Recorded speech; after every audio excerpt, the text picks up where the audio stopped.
عطا کر دنیا قبا میں خیر و برکت ہم کو، ہو راضی تو سدا ہم سے، سکون دل ہمیں بھی دے۔ الحمدللہ رب العالمین والصلاة والسلام علی سید الانبیاء والمرسلین، اما بعد فاعوذ باللہ من الشیطان الرجیم، بسم اللہ الرحمن الرحیم۔ الصلاة والسلام علیکہ یا رسول اللہ وعلی آلکہ واصحابکہ یا حبیب اللہ، الصلاة والسلام علیکہ یا نبی اللہ وعلی آلکہ واصحابکہ یا نور اللہ۔ محترم اور پیارے اسلامی بھائیوں اور مدنی چینل کے ناظرین، سلسلہ ہے خیر و برکت کے اسباب۔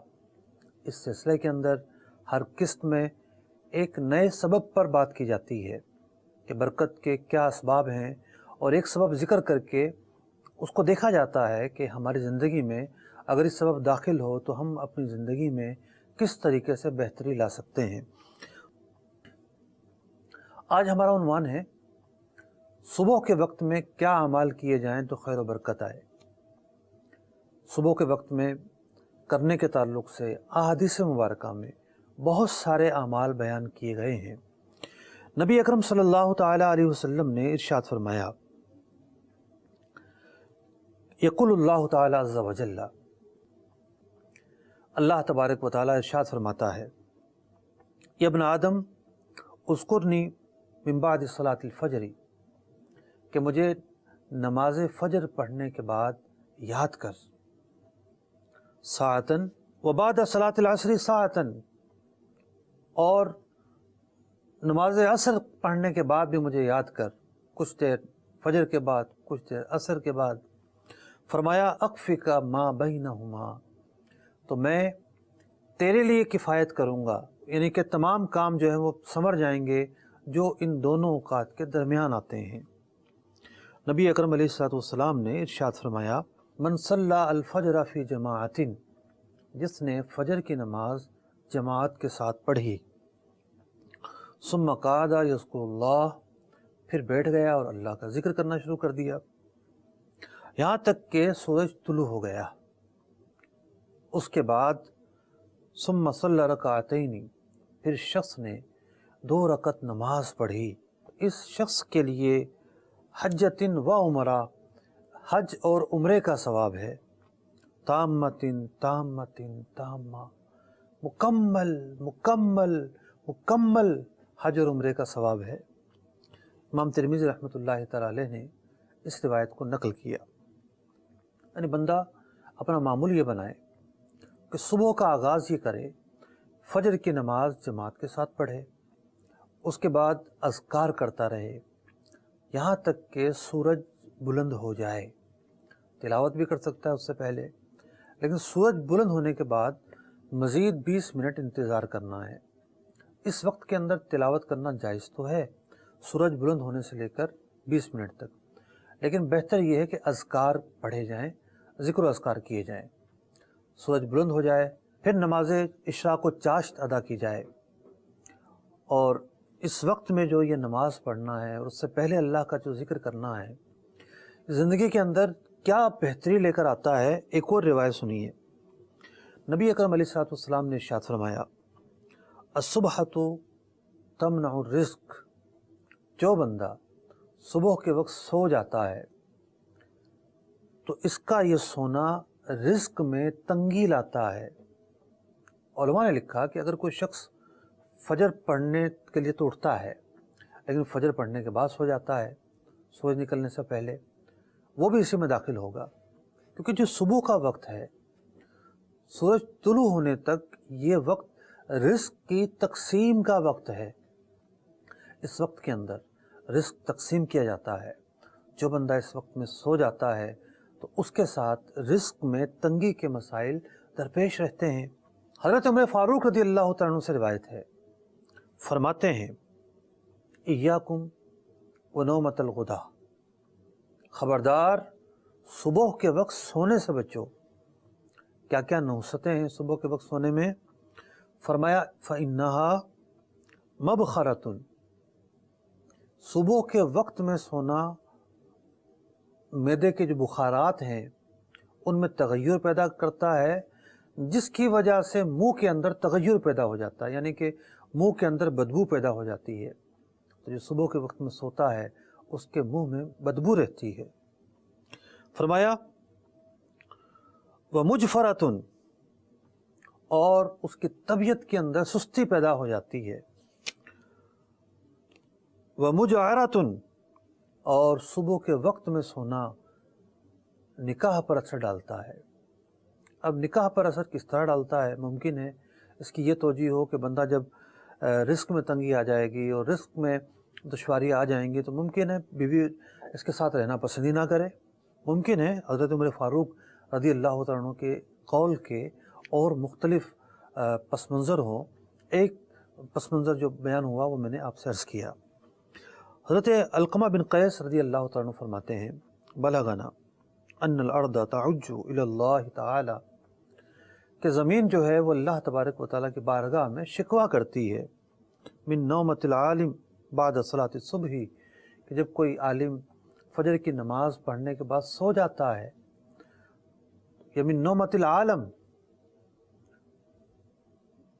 بعد صلاۃ الصبح، کہ جب لوگ صبح کی نماز پڑھنے کے بعد سو جاتے ہیں تو زمین اس کے حوالے سے اللہ تبارک و تعالیٰ کی بارگاہ میں فریاد کرتی ہے۔ یعنی یہ تو رزق کے تقسیم کا ٹائم تھا، رزق بانٹا جا رہا تھا، بندے کو چاہیے تھا کہ اللہ کی بارگاہ میں حاضر ہوتا، اذکار کرتا، استغفار کرتا، اللہ تعالیٰ سے مانگتا، بجائے اس کے جو آدمی چادر تان کے سو جاتا ہے تو پھر اس کے رزق میں تو تنگی آتی ہے۔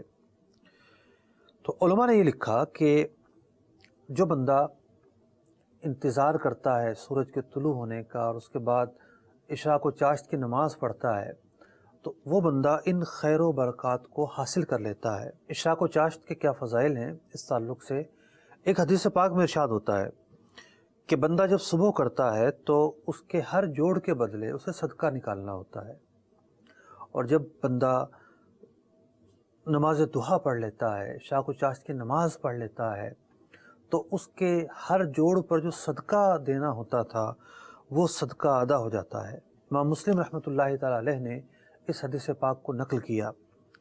اب بات یہ ہے کہ صبح کے وقت ایک تو یہ کہ سونا نہیں ہے، کم از کم سورج جب تک طلوع نہ ہو جائے۔ دوسرا یہ کرنا ہے کہ اپنے آپ کو اللہ تبارک و تعالیٰ کی بارگاہ میں اذکار کرنے میں، استغفار کرنے میں، تلاوت قرآن میں، عبادات میں، ان میں مصروف رکھنا ہے، تاکہ وہ جو فرشتے رزق تقسیم کرتے ہیں وہ اس کے لیے مبارک لمحات ہو اور اللہ تبارک و تعالیٰ کی طرف سے اسے زیادہ سے زیادہ رزق دیا جائے۔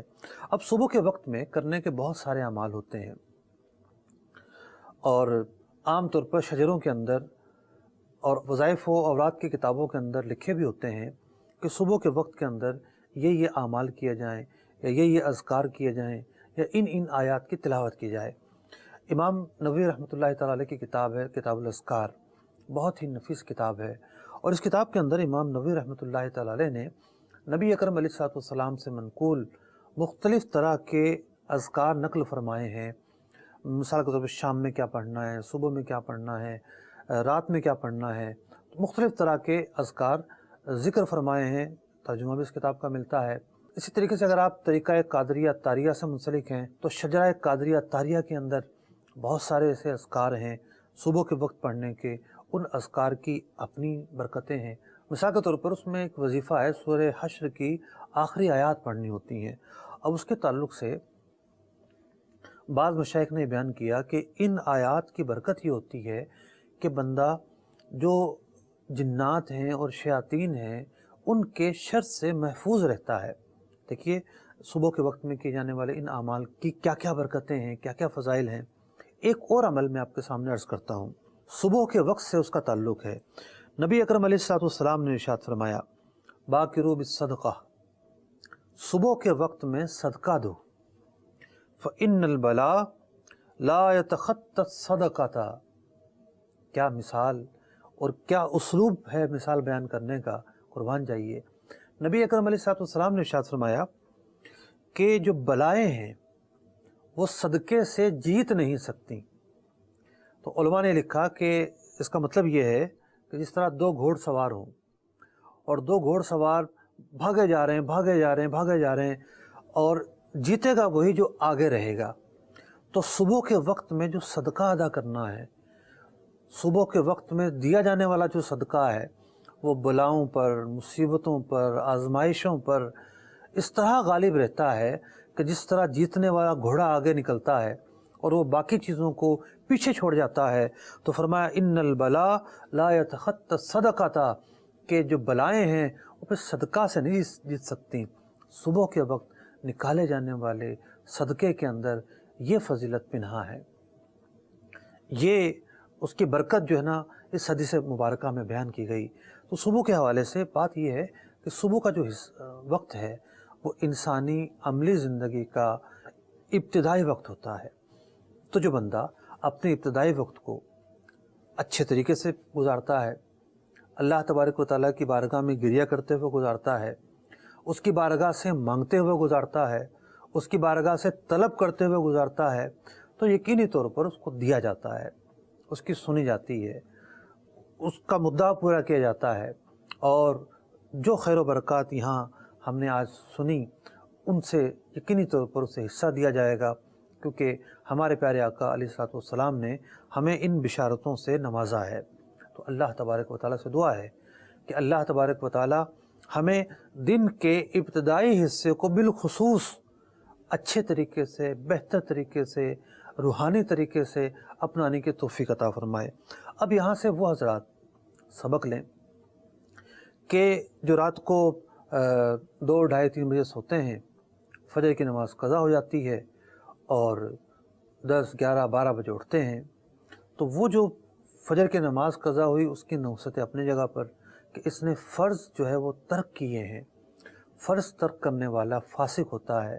خود نماز جو ہے خیر و برکت کا بہت بڑا سبب ہے، تو جو نمازی ہوتا ہے اس کے رزق میں ویسی برکت کی جاتی ہے، تو جو بندہ فجر کی نماز نہیں پڑھتا تو اس کے رزق میں یقینی طور پر تنگی آنی ہے۔